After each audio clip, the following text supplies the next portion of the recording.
ആറാം ദിവസം എളിമയും ശാന്തതയും ഉള്ളവരുടെയും കൊച്ചുകുട്ടികളുടെയും ആത്മാക്കൾക്കായും അവരുടെ മേൽ ദൈവത്തിന്റെ പ്രസാദവരങ്ങളും സർവസമ്പത്തും വർഷിക്കപ്പെടുന്നതിനായും പ്രാർത്ഥിക്കുക. ഏറ്റവും കരുണയുള്ള ഈശോയെ, ഞാൻ ശാന്തശീലനും വിനീതമാകിയാൽ എന്നിൽ നിന്ന് പഠിക്കുവിൻ എന്ന് അങ്ങ് തന്നെ അരുളി ചെയ്തിട്ടുണ്ടല്ലോ. വിനീതഹൃദയരുടെയും ശിശുക്കളുടെയും ആത്മാക്കളെ അങ്ങയുടെ കരുണാനിർഭരമായ ഹൃദയത്തിൽ സ്വീകരിക്കണമേ. സ്വർഗസ്വനായ പിതാവിന്റെ പ്രിയപ്പെട്ടവരും സ്വർഗത്തെ മുഴുവൻ ആനന്ദിപ്പിക്കുന്നവരും ഈ ആത്മാക്കളാണ്. ദേവസിംഹാസനത്തിന് മുമ്പാകെ പരിമളം പരത്തുന്ന പൂച്ചെണ്ടുകളാണിവർ. അവരുടെ വിശുദ്ധിയുടെ പരിമളത്താൽ ദൈവം തന്നെ സന്തോഷിക്കുന്നു. ഈശോയുടെ കനിവ് നിറഞ്ഞ ഹൃദയം ഈ ആത്മാക്കൾക്കൊരു നിത്യഗേഹമാണല്ലോ.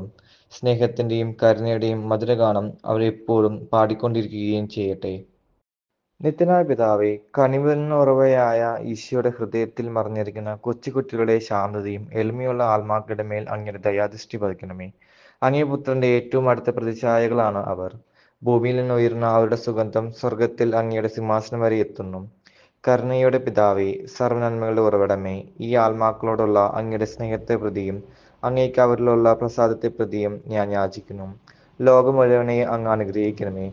അങ്ങനെ എല്ലാ ആത്മാക്കളും ഒന്നിച്ച് അങ്ങയുടെ കരുണയുടെ സ്തുതികൾ പാടിപ്പുകഴ്ത്തുവാൻ ഇടവരട്ടെ, ഇപ്പോഴും എന്നേക്കും. ആമേൻ.